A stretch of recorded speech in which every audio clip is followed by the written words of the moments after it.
Well, hello everyone. My name is Dan Sarcopato, and I'm a retired pastor from the Christian Reformed Church. I retired May 1 of 2019, and I want to talk to you a little bit about Medicare, and maybe I'll answer an obvious question right away. Why are you, as a pastor or retired pastor, talking about Medicare? And that has to do with my own story, so let me tell you about that.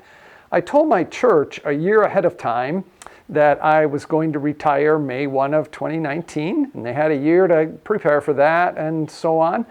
And a couple of interesting things happened in that final year. One is I visited my dentist. She found a lump on my lip, said, I think we should biopsy this. And lo and behold, I have chronic lymphocytic leukemia, which I had no idea. I felt totally fine. But leukemia, is a blood and bone marrow disease. Chronic leukemia, that's a good word. Acute is the bad word. So for a year, I was watch and wait. I had no treatments for about a year. Then I did go into treatment, but I did have a diagnosis of leukemia.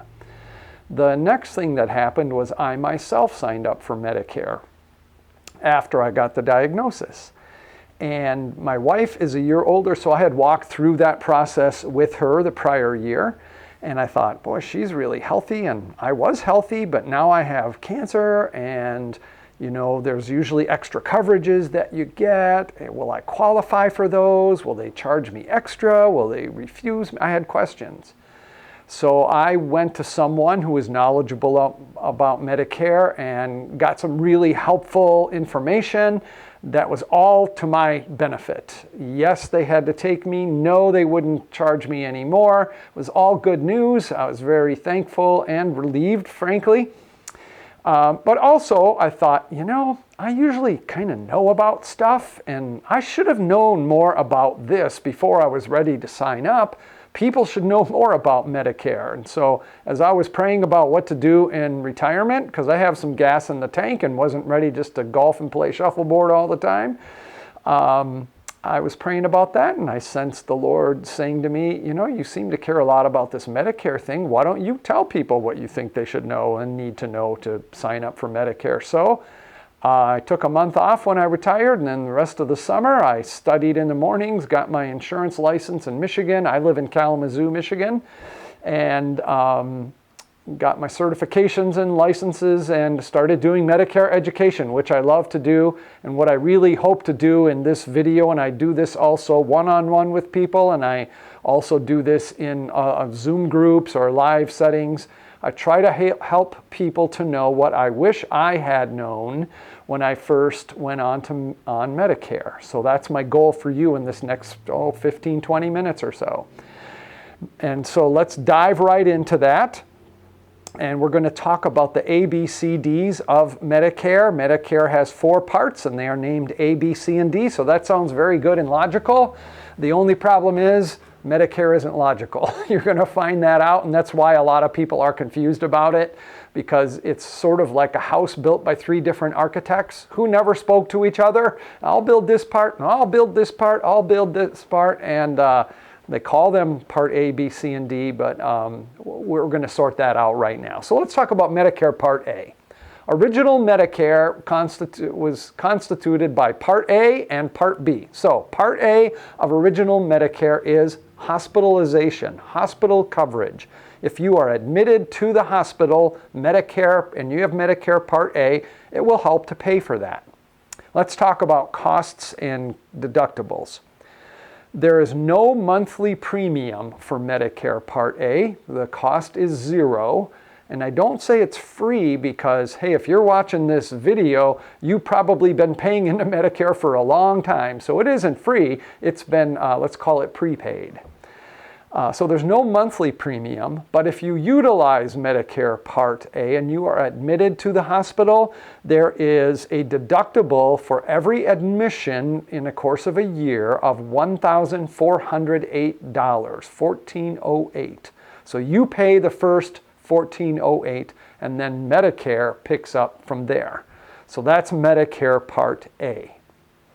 Medicare Part B is medical coverage, stuff that you would need ways you would need medical care, not including hospitalization, doctor visits, outpatient procedures, specialists, lab work, urgent care, that kind of stuff. So Medicare Part B has a different cost structure than Medicare Part A. Part B does have a monthly premium. If you're watching this video in the year 2020, that premium is $144.60 per month. There's typically an annual price adjustment that takes place on January 1st. So if you're watching this in 2021, it probably has gone up $15 to $17 and is more like around $160, but that's guesswork right now. So there is a monthly premium, right now $144.60. There is an annual deductible, so just once for the year, the deductible for, again, 2020 is $198. And then after that, there's an 80-20 copay situation. After you pay your deductible, then Medicare will pay 80% and you pay 20%. And there's no cap on that, there's no limit. So that's Medicare Part A and B for $144 a month. You get some hospital coverage and medical coverage, but you do have some exposures. You have the exposure of that per hospitalization admission of $1,400. Then you have the deductible plus the 20% copay with no cap on that amount. And that came home to me in a very real way when I myself was hospitalized a couple of times just about a year ago when I started to need treatment for my leukemia. And then I needed infusions and pills, and just the infusions, I had 8 of them, immunotherapy, it's like chemotherapy, but just the bag of stuff was $23,000 a bag, plus the cost of the doctors, nurses, the room and such. So that was over $200,000 just for that. And if all I had was Medicare Part B, Medicare would have paid 80%, I would have paid 20%. And in the world I live in, $200,000 is a large number, but 20% of $200,000 is also a large number. You know, a $40,000 medical bill is not something I want to be facing, and you probably don't either. So once you're on Medicare, Part A and B, most of us want to get some additional coverages that cover those copays and deductibles, the out-of-pocket costs that you would have. So there are a couple different ways to go about that, primarily 2 directions, and I will now describe those. And all of these coverages presuppose and require that you are on Medicare Part B and paying that monthly premium. So once you have Medicare, your Medicare card, you can sign up for, you can go in 2 directions. Here's direction 1. You can have something called a supplement or Medigap policy. And it's just like it sounds. It's a supplement to Medicare Part A and B. And there are a number of different supplement plans. I'm going to describe just one. It's called Plan G. And it's the most comprehensive coverage you can get in addition to Medicare Part A and B. Here's how a Medigap or supplement plan works. It's offered by a private insurance company. It's regulated by Medicare. And if you get a Plan G, here are the details. You have a monthly premium, and that depends on your age and your gender. Men cost more than women. That's the way it is in the healthcare world. But for a 65-year-old, you know, male or female, it's going to be somewhere in the range of $105 to $125 a month, as an example. And if you have Plan G, and here's the way things will work. If you have a claim, they first will file that with Medicare. Then after that, Medicare will send the remainder of your bill to your supplement plan. And the supplement, Plan G is what I'm talking about, works like this. You have an annual deductible of $198. If that sounds familiar, it's because it is. That is the Part B annual deductible. So you have to pay the first $198. And now comes the good news. After that, The supplement plan pays 100% of both hospital coverage and medical coverage. You don't pay a thing. As long as the billing code is Medicare approved, you will pay $198 at the beginning of the year, a deductible, and the rest of your medical costs, whether hospital or medical, is covered by your Plan G. It's a really excellent plan. Now, if you go that route of a supplement, you notice I have not said anything about prescription drug plans. So if you go the route of a supplement, you're going to want to buy a third policy, and that would be Medicare Part D, as in dog or as in drug, because Part D is the prescription drug coverage. And in Michigan, there are maybe 30 plans or so that are available to you. The plans cost anywhere from $12 or $13 a month up to around $99 a month, depending. And the prescription drug stuff gets a little bit complex because there are 5 different tiers of drugs or classifications of the drugs. Then there are 4 different payment stages. So that's a lot of variables to negotiate. Fortunately, Medicare.gov has a nice feature on its website when it comes to your own situation where you can enter all your prescriptions, your pharmacies, and all of that, and it will then calculate for you what your total annual cost of drugs would be on a specific plan, and show that all to you so that you can make a good decision about a prescription drug plan. So there's one way you can go when you turn 65 or when you go on Medicare Part B. You first go, you get your Medicare card, Part A and B, you sign up for a supplement, and you add prescription drug coverage. That's one route. There is another route to take. Again, you start the same. You got to get that Medicare card, Part A and B.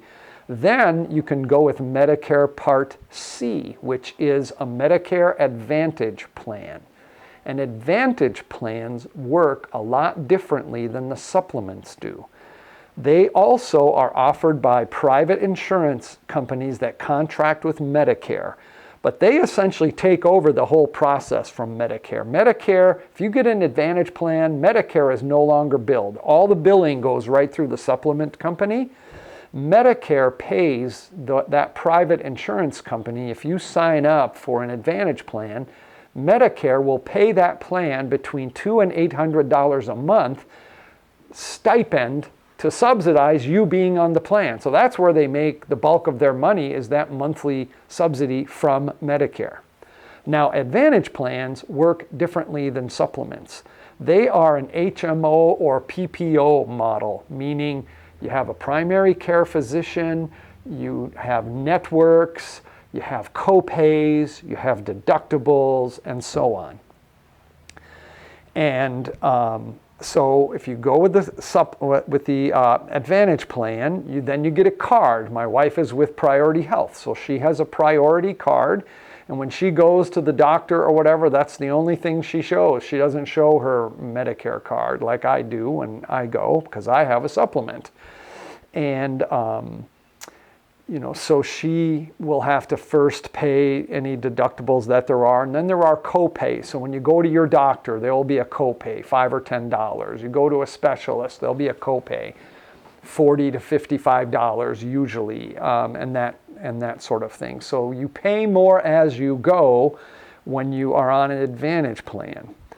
Advantage plans here in West Michigan typically include prescription drug coverage, so you don't pay an extra fee for that. There's a prepackaged prescription drug plan that's bundled with the Advantage plan. And many of them offer extra benefits like gym memberships or dental, vision, and hearing coverage, and over-the-counter drug assistance, that sort of thing. The Advantage plans range in price widely. They range from a $0 cost plan, and that's legitimate. I know it sounds too good to be true, but in this particular case it's not. They are legitimate, from a $0 per month plan all the way up to maybe $150 a month, depending on, the details of the coverages. And those coverages can change annually, okay? So you'll want to review that on an annual basis. So that's your second option of which way you can go, is Medicare Part A and B with an Advantage plan. Here in West Michigan, the biggest players are Priority Health, Blue Cross Blue Shield, and Humana. They have the largest networks. And the one with the largest network is in fact Priority Health. They have more doctors and hospitals in their network than any of the other plans. So you're going to want to think about your options in terms of your circumstances, your own health, and maybe look at your family tree, your own finances, and see which route that you want to go. Let me say just a couple things about how you can how you sign up for Medicare. First, these days you can't go into the Social Security office. If they're open, you can go in there or make an appointment and sign up for Medicare. But you can't go in there these days, so you have to do it online. And if you do it online, before you can sign up for Medicare, you need to have a My Social Security account. You might already have one of those. There's no age limit to get one of those, but you get that, and then that'll give you a portal to go to sign up for Medicare. You can also try to do it online, although that can be a little cumbersome with the waiting. But you sign up for Medicare itself. Once you sign up, it takes about 3 weeks to get your card. Then once you have that card and your Medicare number, and which also has the effective dates of Part A and Part B, then you can add some coverage to that. And you can access that coverage either online through companies, 800 numbers, you can work through an agent like myself. And whatever way you choose to sign up for Medicare, the cost of the plan will be the same. It doesn't cost any more to use an agent than it does to use the website or to use an 800 number. It's the same to you. Agents are paid a commission through the company, not from the customer. One of the things you should know, a key difference, and please hear me on this, is your eligibility for these plans. When you first turn 65 or go on Medicare, all the plans are guaranteed issue, and meaning they have to take you and charge you the same as anyone else. But after that initial enrollment period, if you want to make a change later, the rules change. Advantage plans are every year they have an open enrollment window from October 15 to December 7 where you can change and you will be accepted by any Advantage plan. That's federal law. But you may not be guaranteed to get into a supplement down the road. If you want to change into one later, you have to be underwritten. That means you have to answer health questions, and the company will decide whether they want to take you on as a customer or not, depending on your health situation. So if you have cancer like I do, it's very difficult to change into a supplement later on. So that's kind of the essentials of Medicare. I am personally available for consultations. I can do anyone in the country or in the world. I was talking to somebody in Lebanon recently, a retiring RCA pastor, and talk about your situation more in depth. I can only work, as an agent for people in the state of Michigan because that's where I'm licensed. But I'm happy to do that, and that's kind of where my bread and butter is in terms of making some income from this. But I'm happy to help you understand what I wish I had known when I was signing up for Medicare. And I wish you well in your journey for that. My contact information is available somewhere on this website. My phone number, you can call me or text me, as well as my email address. If I could be of further assistance, or you might have some questions you'd like to have answered, I'd be happy to help you with that. I hope you have a wonderful day and a great experience with Medicare. So thanks for tuning in. Have a good day.